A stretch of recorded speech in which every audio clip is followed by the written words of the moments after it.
दोस्तों आज का हमारा पौधा है जो वो है अरेका पाम का प्लांट। आज का हमारा टॉपिक अरेका पाम के प्लांट के बारे में होगा कि किस तरीके से हम अरेका पाम की केयर कर सकते हैं, किस तरीके से उसकी ग्रोथ में हम जो ज़्यादा बढ़ोतरी कर सकते हैं। और साथ में अगर आपके अरेका पाम में ग्रोथ नहीं हो रही, नई नई पत्तियाँ नहीं आ रही, लीफ पीले हो रहे हैं या फिर उनमें बेबी प्लांट्स नहीं आ रहे, तो आज मैं आपको एक यूनिक सा फर्टिलाइज़र बताऊँगी जो आपके अरेका पाम के लिए बहुत ही बेस्ट होगा। दोस्तों अरेका पाम तो सभी लगा लेते हैं, लेकिन इसकी बहुत सी खास जानकारियां होती हैं जो हमें पता होनी चाहिए, तभी जाके हमारे अरेका पाम की ग्रोथ है जो वो दुगनी तेज़ी से बढ़ेगी। तो दोस्तों सबसे पहले मैं आपको बता दूं कि areca palm sun loving plant नहीं है।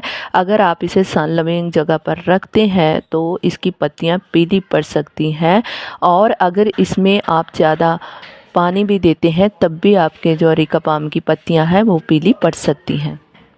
दोस्तों अरेका पाम एक ट्रॉपिकल प्लांट है और ये समुद्री किनारों पर ज़्यादा उगाया जाता है। और अगर हम इसकी केयर की बात करें तो हमारी जो इंडियन सॉइल में इसे थोड़ा जो है वो ग्रोथ में मुश्किल आती है, क्योंकि अगर हम अपनी मिट्टी को एसिडिक नहीं बनाएंगे तो हमारा अरेका पाम का प्लांट ग्रोथ नहीं करेगा। तो आज हम बनाएंगे मिट्टी को एसिडिक, और साथ में मिट्टी में हम विटामिन सी जैसे तत्व भी पाएंगे जो हमारे अरेका पाम के प्लांट की ग्रोथ के लिए काफ़ी बेस्ट होंगे। लेकिन दोस्तों जब भी आप अरेका पाम का प्लांट लगाते हैं तो आपको 14 इंची गमले से इसकी जो ग्रोथ है वो स्टार्ट करनी चाहिए। 14 इंची का गमला हमारे अरेका पाम के लिए बहुत बेस्ट होता है। तो चलिए दोस्तों गमले के बाद बात करेंगे हम इसकी डायरेक्शन की। देखिए दोस्तों अरेका पाम अगर आप लाइक करते हैं अपने गार्डन में लगाना, अच्छा लगता है आपको, तो मैं आपको बता देती हूँ इसको आप बिल्कुल ही सेमी शेड एरिया में रखिए, क्योंकि ये बिल्कुल सन लविंग प्लांट नहीं है। कड़ी धूप में और तेज़ धूप में आपका अरेका पाम जो है वो बिल्कुल ही मुरझा सकता है, उसकी पत्तियां पीली पड़ सकती है और ग्रोथ में भी रुकावट आ सकती है। तो दोस्तों अगर मैं इसकी खाद की बात करूं तो इसके लिए हमारे जो एसिडिक खाद होते हैं वही ज़्यादा बेटर रहते हैं, लेकिन अगर आप चाहें तो गोबर की खाद हर 2 महीने बाद अपने अरेका पाम प्लांट में ज़रूर दीजिए। अगर मिट्टी अब मैं बताऊं आपको तो मिट्टी इसका थोड़ा रेतीला आप बनाइए। रेतीला मिट्टी में ये बहुत ही अच्छे से काम करता है और इसकी ग्रोथ भी होती है। तो चलिए दोस्तों मैं Palwinder Kaur green organic kitchen garden से आपकी गार्डन दोस्त जो आपके साथ शेयर करती रहती हूँ अपने गार्डन की हर छोटी मोटी एक्टिविटी, प्लांट्स की खाद, फर्टिलाइज़र। और फिर से आज हम इसका फर्टिलाइज़र शेयर करने जा रहे हैं, तो वीडियो को स्किप मत करना, पूरा वीडियो देखना। और दोस्तों इसी तरीके के बेबी प्लांट आपके अरेका पाम में आएंगे अगर आप मेरे बताए हुए फर्टिलाइज़र यूज़ करेंगे। तो देखिए दोस्तों ये मेरा अरेका पाम का प्लांट है और उसमें ये बेबी प्लांट निकल रहा है, काफ़ी अच्छे से इसकी जो ग्रोथ है वो हो रही है। साथ में इस साइड भी दिखाऊं तो काफ़ी अच्छी मात्रा में जो है हमारे बेबी प्लांट्स यहाँ बन रहे हैं। तो दोस्तों ये होता है कमाल हमारे ऑर्गेनिक फर्टिलाइज़र का जो हम अपने प्लांट पे देते रहते हैं।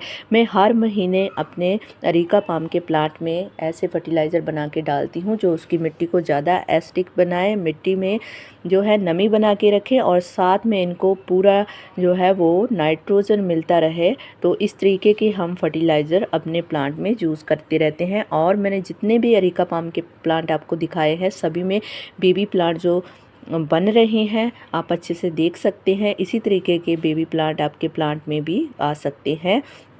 तो दोस्तों आज का जो मैं फर्टिलाइज़र बताऊंगी उसे फर्टिलाइज़र को महीने में एक बार ज़रूर अपने अरेका पाम प्लांट के ऊपर इस्तेमाल करना, ताकि आपके अरेका पाम का प्लांट है जो वो ज़्यादा पत्तियां निकाले, ज़्यादा ग्रोथ करे। तो चलिए दोस्तों इसी के साथ चलते हैं हम खाद की तरफ। तो दोस्तों मेरे पास सबसे पहले खाद है जो वो है चाय पत्ती का खाद। चाय पत्ती में बहुत ही मात्रा में नाइट्रोजन होता है।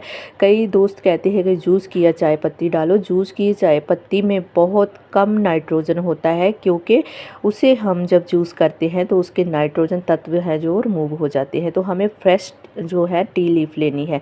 तो मैं 2 टेबल स्पून जो है वो टी लीफ ले रही हूँ और इसे पानी में अच्छे तरीके से मैं इसी तरीके से घोलूँगी और पानी में मिक्स करूँगी। तो दोस्तों आप चाहे तो इसे रात भर भी रख सकते हैं, आप रात भर भिगो के रख लीजिए, सुबह उठकर अपने पौधे में ज़रूर इसका इस्तेमाल करिए। तो दोस्तों चलिए आगे मैं आपको दिखाती हूँ किस तरीके से इसका कलर चेंज हो रहा है। ये हमारा full to full nitrogen fertiliser है जो हमारे अरेका पाम के लिए काफ़ी बेस्ट होगा। लेकिन इतना ही नहीं, इस हम फर्टिलाइज़र में मिलाएंगे 2 से 3 फर्टिलाइज़र और जो मैं आपके साथ शेयर करूँगी। सभी फर्टिलाइज़र हमारे अरेका पाम की ग्रोथ में ज़्यादा तेज़ी से गतिविधि करेंगे और हमारे अरेका पाम के प्लांट बहुत ही हरे भरे होंगे।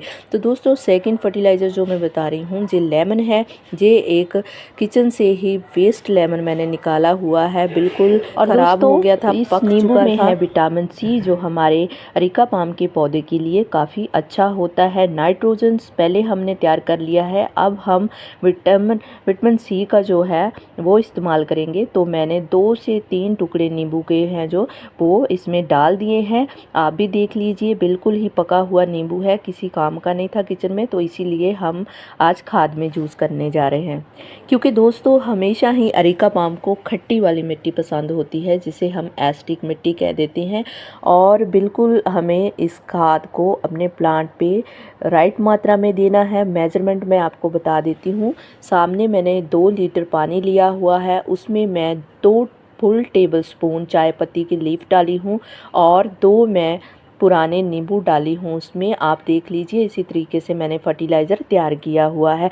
लेकिन दोस्तों अब जो मैं इसमें और फर्टिलाइज़र डालने जा रही हूँ वो भी देख लीजिए। ये है हमारी कॉफ़ी में भी बहुत मात्रा में नाइट्रोजन होता है, रिच नाइट्रोजन होता है जो हमारे अरेका पाम के पौधे के लिए काफ़ी बेस्ट होता है। इससे हमारे पौधों की जो पत्तियां हैं वो ग्रीन रहेंगी, उनमें मॉइस्चराइज़र आएगा और साथ में इसमें नाइट्रोजन, कैल्शियम, विटामिन सी सब कुछ हमने डाल दिया है। अब ये फर्टिलाइज़र हमारे अरेका पाम के पौधे के लिए बेस्ट फर्टिलाइज़र बनेगा। तो दोस्तों इसी तरीके से आप फर्टिलाइज़र बना के पूरी रात उसे ढककर भी रख सकते हैं। चाहे तो आप 4 से 5 घंटे उसे इसी तरीके से रख सकते हैं, उसके बाद अपने प्लांट में देना है। लेकिन देना कैसे है, मेजरमेंट आप देख लीजिए। आपको एक गिलास लेना है, आप चाहें तो इसे छान कर भी दे सकते हैं और इस तरीके से भी आप डाल सकते हैं। और दोस्तों ये बेस्ट फर्टिलाइज़र है हमारे अरेका पाम प्लांट के लिए और इसी फर्टिलाइज़र को महीने में एक बार हमें अरेका पाम के प्लांट पे देना है। और चलिए दोस्तों अब देते हैं फर्टिलाइज़र को और किस तरीके से देना है। देखिए दोस्तों जब भी आप फर्टिलाइज़र डालें तो आपके गमले का जो मिट्टी है वो काफ़ी हद तक सूखा होना चाहिए और सूखी मिट्टी में आप इसे डाल सकते हैं। बिल्कुल ही जड़ के आसपास डालिए ताकि कुछ ही टाइम में ये जड़ में एब्जॉर्ब हो करके अपने प्लांट के ऊपर बढ़िया काम करने लगे। तो चलिए दोस्तों अभी दूसरा ग्लास हम डालते हैं क्योंकि मेरे पास अरेका पाम के 6 से 7 प्लांट है। मैंने घर पर ही इसे मल्टीप्लाई किया है और मैं इसी तरीके से अरेका पाम के बहुत से पेड़ तैयार करती हूँ अपने ही घर पर। तो दोस्तों आज का फर्टिलाइज़र सभी प्लांट में देते हैं और मेरे पास जितने भी अरेका पाम के प्लांट हैं सभी में यही फर्टिलाइज़र दे रही हूँ क्योंकि ये बेस्ट फर्टिलाइज़र है जो मैंने आज आपको बताया।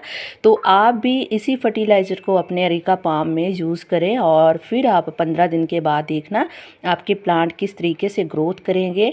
बिल्कुल हरे भरे और बुशी प्लांट होंगे आपके और उनमें ज़्यादा हाइट भी बढ़ेगी क्योंकि जो हमने फर्टिलाइज़र डाला है वो बिल्कुल ऑर्गेनिक फर्टिलाइज़र है, बेस्ट फर्टिलाइज़र है हमारे अरेका पाम के प्लांट्स के लिए। तो दोस्तों आप मेरे अरेका पाम के प्लांट देख लीजिए, बहुत हेल्दी हैं, इसी फर्टिलाइज़र का मैं यूज़ करती हूँ। तो दोस्तों आज का वीडियो इतना ही, मिलते हैं नेक्स्ट वीडियो में किसी नए टॉपिक के साथ। जब तक आप सभी को bye bye, take care and happy gardening दोस्तों।